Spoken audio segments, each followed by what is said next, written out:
Hello friends, greeting from Toronto, Canada. Today we will discuss about the immigration level plans 2021-2023 and also a short analysis of the Express Entry 2020. I'm also very excited about the possible draw tomorrow if it happens, and I'll explain you why. Right?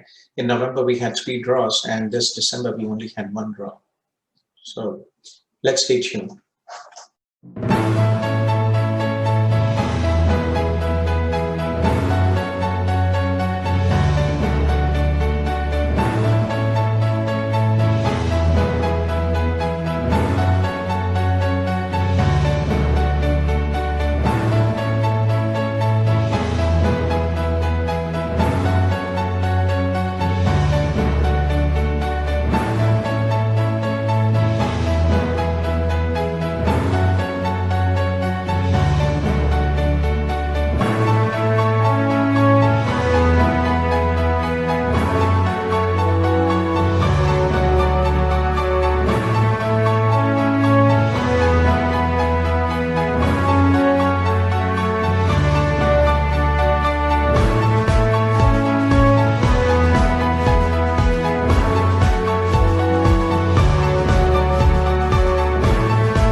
Welcome back to my channel. I'm Gautham Kolluri. I'm a regulated Canadian immigration consultant and CEO of CIP Study Abroad, a Canadian global study abroad platform assisting prospective international students. We have offices and processing teams in India, Ukraine, Russia, Pakistan, Brazil, Philippines. It's very interesting year 2020 we had. Especially the last November was very interesting with 3 draws and about 14,500 ITs issued last month, right? So I'm very excited about the possible draw tomorrow. Let me explain you why. I'll share you the screen here and we can check onto the canada.ca website and let's look in. Yeah, so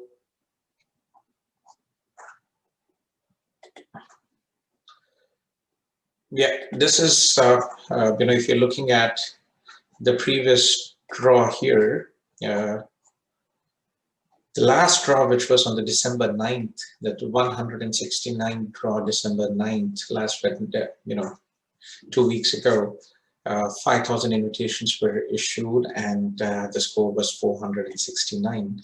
So what important is this, below, the CRS score distribution of the candidates. This is important here. If you're looking at, ignore this part, 25,600. This is the number of applicants with CRS score of 451 to 525,000. But let's look into this, right? So 601 to 1200 CRS score, they have 413 applicants. And also with 501 to 6,000, there are 537 applicants. And 491 to 500, there are 314 applicants. 481 to 490, there are 759 applicants.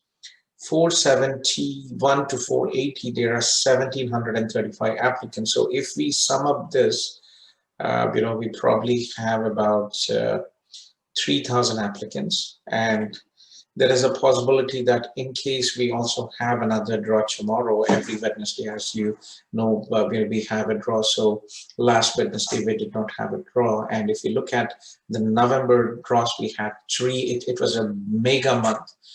3 draws, not often we have that. And it was, it was a blessing for many candidates who are in the pool and who had the relevant CRS score, and 14,500 ITs were issued. So if you're looking at this, there is a possibility that if there is a draw tomorrow, then the possibility that the CRS might drop down from 467, maybe 465 as well. So it's been a fabulous, for last month for many candidates, and hope just before Christmas, 24th, Christmas Eve, and before the upcoming new year might be another draw, and there might be lucky applicants, and they might be dipped in the express entry score. So, I'm very excited tomorrow to see if they would be a draw. So let's look into that. So getting back into what has happened previously, 2020, it's been a very interesting year. And uh, as I mentioned, we've been through the COVID-19 pandemic. It's been one of the toughest, one of the most difficult years our generation has ever seen. And I think we are going forward.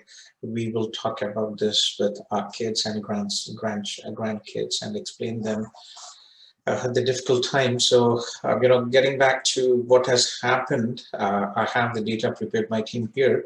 So if you're looking at 2020, just a short analysis about 2020 express entry, we had substantial number of ITAs issued, but from March 18, when the COVID pandemic started and precautions were taken by the Canadian government, from the 18th of March, they started Canadian Experience class, specific draws for Canadian Experience class and provincial nominee programs. So about 10 about 10 draws were specific a Canadian Experience class, and another 10 for provincial nomination class. So if you're looking at this draws starting from 140 to 161 August 20, there were substantial number of Canadian Experience class candidates. This is a brilliant strategy, because Canada, the government of Canada has recognized the contribution of international students and workers who are working in Canada, and they have prioritized to issue ITAs to qualified international graduates and workers applying under the Canadian Experience class. So the lowest score was 431, which was on June 25th, right? And looking at, we also had about 10 PNP draws as well, quite substantial numbers as well. But PNP draws, as we know, PNP, they have 600 points, and the CRS scores have been very high. There was also one draw which was very specific to the federal skilled trades, draw number 159, which was on the 6th of August, and the minimum CRS score required was 415. So interesting year, ups and downs, and it's been a very difficult year for all of us, but we're looking forward to a positive year. And to start with a positive note, 2021, let me share with you the screen. The government of Canada, on 30th of October, the Honorable Marco Mendicino, Minister of Immigration, Refugees and Citizenship, he tabled the 2021-23 immigration levels, and the minister announced that they will be increasing the immigration targets to help Canada recover from the economy due to the COVID-19, and the immigration, as we know, will drive future growth and create jobs for the middle-class Canadians. So as per this, the table as per the news release, Canada will continue to welcome immigrants at a rate of 1% of the population. And to compensate the decreased ITAs issued in 2020, additional ITAs will be issued in 2021 to 23. So a total of 401 permanent residents in 2020 will be invited. 411,000 will be invited in 2022, and 421,000 will be invited in 23. Right.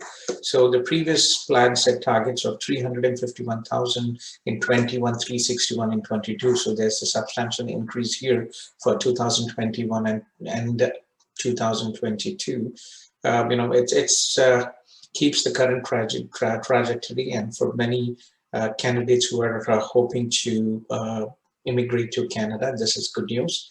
The Canadian government, the Canadian government has recognized the contribution of immigrants, especially in healthcare sectors, in IT sectors, and in every business. If you see the statement out here as well, immigrants account to 33% of the business owners with paid staff, and 20% of the workers in the healthcare sectors are immigrants.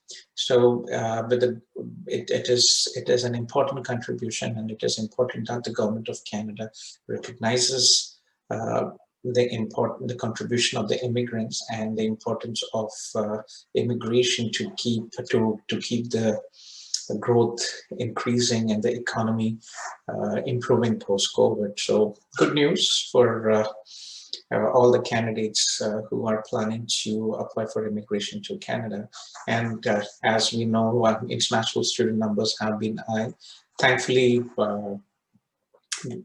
especially India, where we have the highest number of students coming from biometrics, the VFS offices have started accepting biometrics from the 2nd of December. And as per the recent updates, 60,000 biometric appointments were confirmed across the VFS centers in India. And yesterday there was also an update that the biometrics, BIL biometrics letters, and also passport request will not have a deadline until the students are able to get processed, until they are able to get the appointment. They will be valid. So there's no end date. Usually there are deadlines for you to submit your passport, and also for students who are still in the process to submit the biometrics. So that's good news. I'm hoping that many international students will be able to get their visas approved, but unfortunately, it's been thousands of applicants are stuck in with their visa applications since March 18. We have students getting visa approvals every day, and thankfully the numbers are increasing, but unfortunately the sheer volume of visa applications still pending in the system, and there is a possibility that some students might not be able to get their approval by January.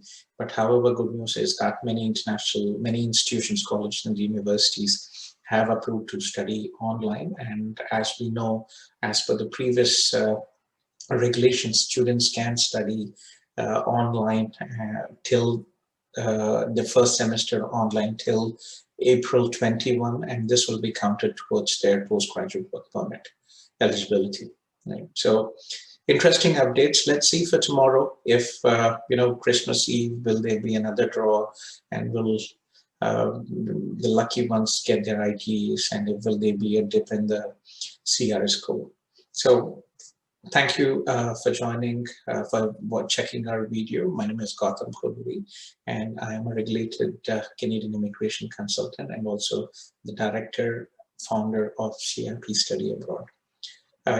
Please leave your questions in the comment section below, and if you are interested to connect with us, please email or call our numbers below in the video. Thank you guys, and looking forward to welcoming you to Canada. Thank you.